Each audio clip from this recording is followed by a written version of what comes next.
So now that a player's contract got done that we were all hoping would, the Chiefs are surprisingly, to some at least, eyeing an unexpected player in the pecking order to target next, and might even try to get this done during training camp. This is actually good news though, and in today's video, I'll break the entire situation down, look at the pros and cons from the deal that just got done, and talk about a very unexpected receiver that just got waived from the team today. But first, how about those?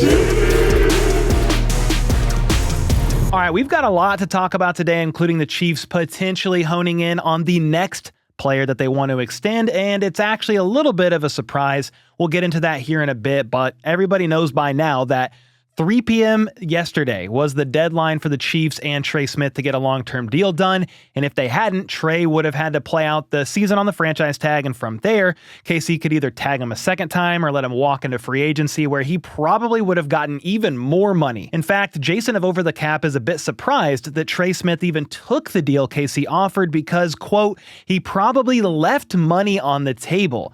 Well, if that makes your eyebrows raise a bit, it's because you are not alone. I mean, Trey Smith got a 4-year, $94 million contract featuring $70 million guaranteed. That's an average of $23.5 million per year, making him the highest paid guard in the NFL. And on top of that, $70 million guaranteed is the highest amount of guaranteed money ever paid to a guard. In the simplest of terms, Trey is making what he would have on the franchise tag for 4 years, with 3 of those being guaranteed. So that begs the question, what is Jason from Over the Cap talking about here with Trey leaving money on the table, considering he's the highest paid at his position and got the most guarantees as well of anybody ever to play the position? Well, prior to Trey getting tagged, he was the number 2 pending free agent, only behind wide receiver T. Higgins. They both got tagged and long-term deals done, but the thought was if Trey Smith hit the open market, a bidding war would have ensued and a team with lots of available money could have offered him even more. So the same thought applies here if Trey Smith opted to decline KC's offer and play out the year on the tag, betting on himself and hitting the open market in the 2026 offseason. The thing is, why? The Chiefs' offer was pretty darn generous, and imagine if, God forbid, Trey Smith gets hurt this season. It's not happening, okay? So I am not jinxing it, but if that happened, it could have cost him millions and millions of dollars. Instead, he took the sure thing now and gets to stay with the active dynasty, playing alongside his close friend in Creed Humphrey and blocking for Patrick Mahomes for many years to come. Here's the reality. The Chiefs did pay a premium price for a non-premium position, but that's fine when you consider the fact that Josh Simmons and Kingsley Suamataia are your perceived to be left tackle and left guard of the future, and they are both on rookie deals. Then Jalen Moore is only making $15 million per year, and either he or Wanye Morris could find themselves playing on the right side for the 2026 season. Yes, that means KC is also saving money by most likely moving on from Jawan Taylor after this year. Doing so will save around $20 million, so I think that is what ends up happening.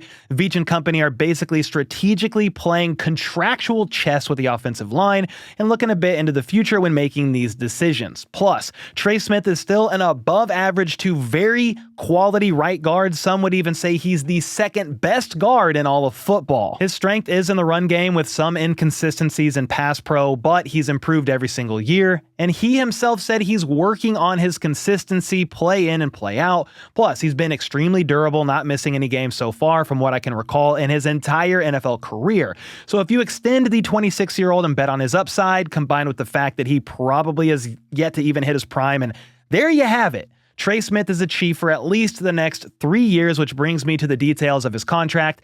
I don't need to go over everything here, but the most important thing that I see for this year is that Trey's cap hit went from $23.5 million, which is what his cap hit would have been if he played on the tag, all the way down to $14.25 million. So that frees up roughly $9.15 million in cap space for the Chiefs, bringing their cap from $11 million available to $20 million, which in theory gives them more wiggle room to extend other key pieces on the roster. Before I touch on that, Trey's remaining cap hits are definitely higher after that, but that 4th year isn't guaranteed. All in all, there's been a mixed response about the Trey Smith deal, but I'm personally happy it got done because it would have been a very tough pill to swallow if both Joe Thuney and Trey Smith were gone in the span of just 2 off seasons. The cap is only rising every single year, with the NFL expanding to more international markets and making more money than ever, so I don't think this is a horrible price to pay for Trey Smith at the end of the day. You're going to look at guard deals in the next year or two and think Trey Smith is a steal, I promise you. Next up, the Chiefs are already honing in on the next player they want to extend, and it might not be the guy you were expecting, so let's talk about it. But first, I gotta shout out the best and easiest place to play fantasy sports, Underdog. They've got a lot of exciting contests going on right now, and any new signup that uses promo code HBTC will get a gimme pick in the lobby and up to $1,000 in bonus funds. That gimme pick, by the way, is a mystery MLB pick'em that you can apply to several more selections, choosing higher or lower on your favorite player's stats to win up to 1000x on your money. However, what I really want to hone in on is the fact that Best Ball Summer is here, featuring $15 million in prizes, with the winner getting $2 million. Best Ball Mania 6 and season-long NFL Draft tournaments like this are no-stress fantasy football options. You just draft your team, set it, and forget it. No waivers, substitutions, or trades, plus you don't need to worry about setting your lineup. We will also do weekly pick'ems during the season. It's going to be a lot of fun, so make sure to check out Underdog today and use code HBTC to get that gimme pick plus a first-time deposit offer up to $1,000 in bonus funds. Alright, so my thought for the next player the Chiefs would target for an extension would definitely be cornerback Trent McDuffie. He is a first-team All-Pro slot corner and still a top 5 corner on the outside. You can use him all around. He can blitz. He can do it all. That's versatility you typically only dream of, yet it is reality for the Chiefs after trading up to get him in the first round of the 2022 NFL Draft.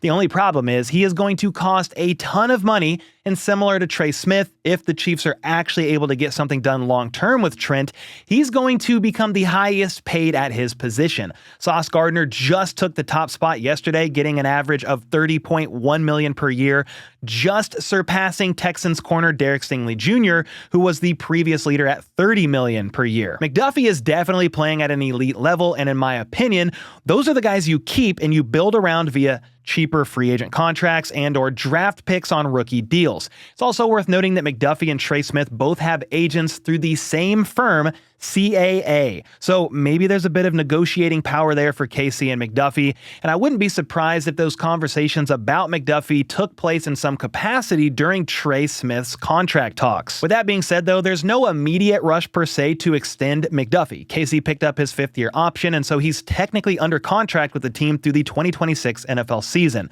The thing is, the longer the Chiefs wait, the more expensive it's gonna be. McDuffie and his agent know that too, though, and my theory is they may not be so eager to get something done right now, because the longer they wait, the more Trent McDuffie's price tag is going to go up. Now, I do hope they can make some progress, but again, it's a much more complex situation compared to the one that surfaced today. You ready for this one? Buckle up, because Pretty Ricky dropped a bit of a bombshell update when he said that the Chiefs are closing in on a new deal with defensive end George Karlaftis. Quote, expect it to be done during camp, but there is serious momentum towards getting an extension done.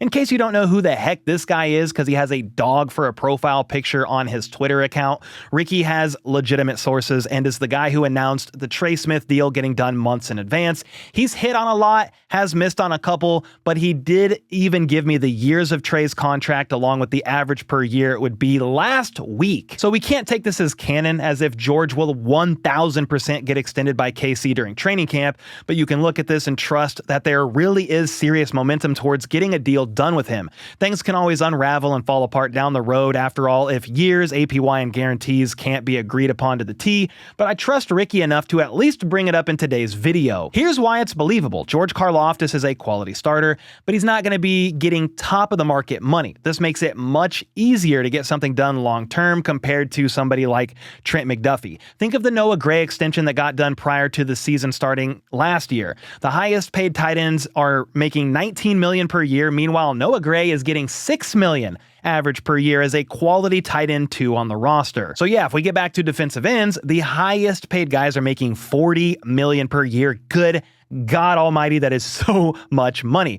Well, the market value projection through SpotTrack for somebody like George's caliber is $22.2 million average per year, something like 3 years, $66 million in total. Before even checking there, though, I was thinking somewhere around the ballpark of $20 million per year would be a pretty solid deal for the Chiefs, but I'm not sure you should go much higher than that. If they can get him for less, fantastic, but obviously George and his camp will want to push for as much as humanly possible. If you look at the defensive end room as a whole, you can move on from Mike Danna's contract after this year with only $2.1 million in dead money. Then Charles Omenihu is set to hit free agency next year. So basically that leaves the newly drafted Ashton Gillotte, Felix Anudike-Uzomah, and George Karlaftis in the defensive end room for future years because, like McDuffie, the Chiefs picked up George's fifth-year option as well.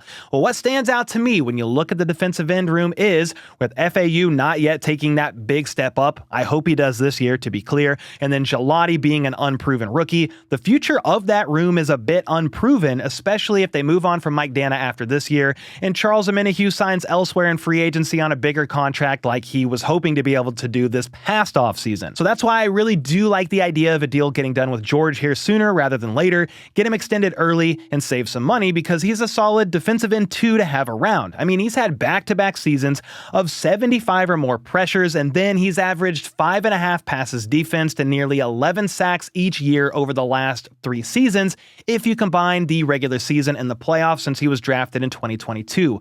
Those batted down passes, by the way, are like a sack in my eyes, so he is pretty valuable to have around.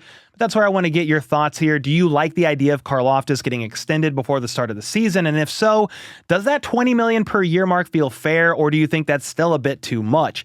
It is hard to find and keep quality starters around, and George is at the very least the definition of a quality starter. He's also still very young, very durable, is rarely injured, and you can't really have asked much more from a guy you drafted at the end of round 1 a few years ago. He might not be a top 5 pass rusher, maybe not even top 10 in the league, but somewhere outside of that, so I think that $20 million per year mark sounds about fair. But hey, let me know your thoughts in the comments down below, and from here, I want to get into a surprising situation that happened today when Tom Pelissero pretty surprisingly announced that the Chiefs have waived wide receiver Justyn Ross. Now, to be clear, I didn't think he was going to make the 53-man roster. He was not in either of my 53-man projections, but I thought he was a candidate that could make the practice squad. What was surprising to me is, why would you release a wide receiver before training camp? Well, a little bit after that, Tom Pelissero actually followed up and said it was Justyn Ross himself who asked the team for his release last week, and the Chiefs granted it today.